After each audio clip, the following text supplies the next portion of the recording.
संसद में केंद्र सरकार का आज का बजट माननीय वित्त मंत्री जी ने प्रस्तुत किया है। मैं सबसे पहले इसका स्वागत करता हूं। कोरोना कालखंड में जब दुनिया की तमाम अर्थव्यवस्थाएं पूरी तरह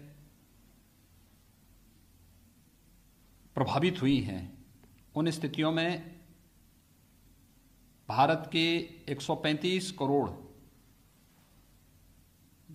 जनता की अपेक्षाओं और आकांक्षाओं को ध्यान में रख करके एक विकासोन्मुख और व्यावहारिक बजट प्रस्तुत करने के लिए मैं आदरणीय प्रधानमंत्री जी का और माननीय वित्त मंत्री जी का हृदय से अभिनंदन करता हूं। वास्तव में बजट सर्वसमावेशी, सर्व कल्याणकारी और समाज के प्रत्येक तबके के हितों को संवर्धन करने वाला बजट है। इस बजट में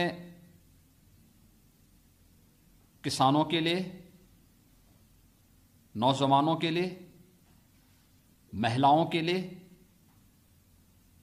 गरीबों के लिए और समाज के प्रत्येक तबके के लिए जहां बहुत कुछ प्रावधान किया गया है, वहीं साथ ही साथ बजट देश के इंफ्रास्ट्रक्चर डेवलपमेंट के लिए भी, चाहे वह राजमार्गों की क्षमता को विस्तार देने का हो, रेलवे इंफ्रास्ट्रक्चर को एक नई गति देने का हो,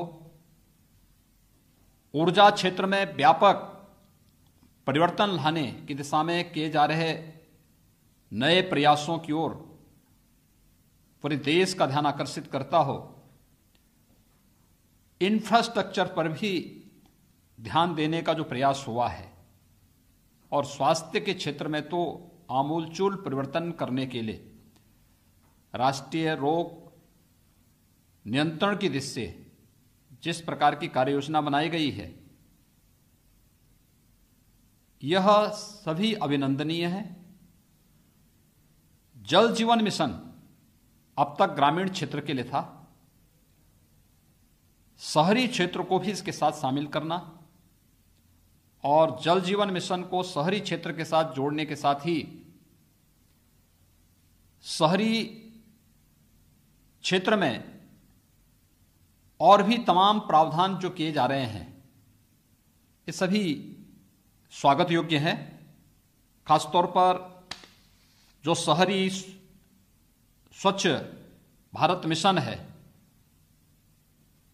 इसका पार्ट 2 जारी होना। हम सब जानते हैं कि एग्रीकल्चर के बाद देश के अंदर सर्वाधिक रोजगार प्रदान करने वाला क्षेत्र टेक्सटाइल का है। देश के अंदर 7 मेगा टेक्सटाइल पार्क की घोषणा,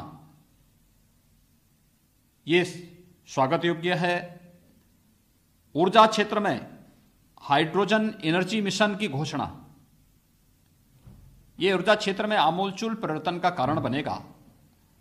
और यही नहीं, बल्कि अगर हम किसानों की बात करते हैं तो ये सर्वविदित है कि लागत का 1.5 गुना दाम प्रधानमंत्री मोदी जी ने देश के किसानों को दिया।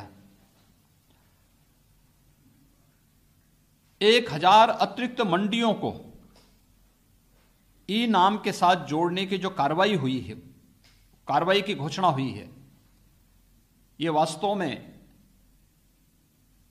किसानों को लागत का 1.5 गुना दाम देने की गारंटी का एक माध्यम बनेगा और एक बहुत महत्वपूर्ण और बहुत ही व्यावहारिक बजट आज प्रस्तुत किया गया है। एमएसएमई सेक्टर जो निवेश का ग्रोथ इंजन माना जाता है, इसके लिए विशेष प्रोत्साहन देना और आज हमने पहली बार देखा है कि पेपरलेस बजट ही नहीं आया, बल्कि अब इस बजट में पेपरलेस बजट ने भारत के इतिहास का पहले पेपरलेस बजट ने डिजिटल जनगणना की भी घोषणा की है। यानी सारी चीजें अब डिजिटल फॉर्म में आ रही हैं। ये सुविधाजनक भी होगी और व्यवहारिक भी होती हुई दिखाई देंगी। इसमें किसी भी प्रकार की कोई धांधली की कोई गुंजाइश भी नहीं होगी और सही तथ्य और सही आंकड़े देश के सामने आते हुए दिखाई देंगे। मैं एक कोरोना कालखंड में एक विकासोन्मुख और व्यवहारिक बजट के लिए, जिसमें समाज के प्रत्येक तबके का ध्यान रखा गया है, आदरणीय प्रधानमंत्री जी का हृदय से आभार व्यक्त करता हूं। माननीय वित्त मंत्री जी को इस बजट के लिए हृदय से बधाई देता हूं और विश्वास व्यक्त करता हूं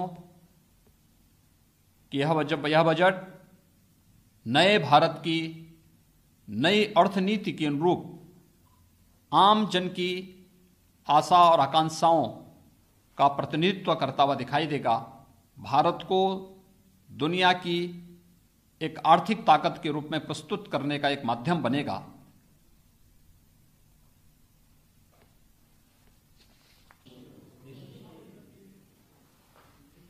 बजट में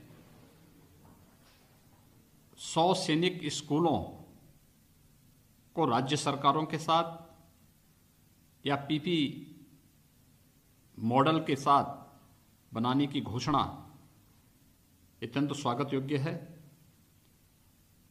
इसके साथ ही शिक्षा के क्षेत्र में भी व्यापक परिवर्तन करने, अनुसूचित जाति के बच्चों के लिए स्कॉलरशिप की जो घोषणा हुई है, यह अत्यंत लाभकारी सिद्ध होगी। वरिष्ठ नागरिकों की जो अपेक्षाएं थी, कोरोना कालखंड में भी सरकार ने उनका ध्यान रखा और अब 75 वर्ष से अधिक आयु के जो भी वरिष्ठ नागरिक हैं, उनके पेंशन की आय में टैक्स से छूट देने की घोषणा भी स्वागत योग्य है। अनुसूचित जनजाति के बच्चों के लिए एकलव्य आवासीय विद्यालयों की अतिरिक्त घोषणा यह अत्यंत सराहनीय पहल है। और अगर मैं कहूं तो यह बजट सर्वसमावेशी, सर्व कल्याणकारी और आत्मनिर्भर भारत की मंशा से देश के गांव का, गरीब का, किसान का, नौजवान का, महिलाओं का और समाज के प्रत्येक तबके के लिए कल्याणकारी होगा। सबका साथ, सबका विकास और सबके विश्वास पर यह बजट खरा उतरेगा।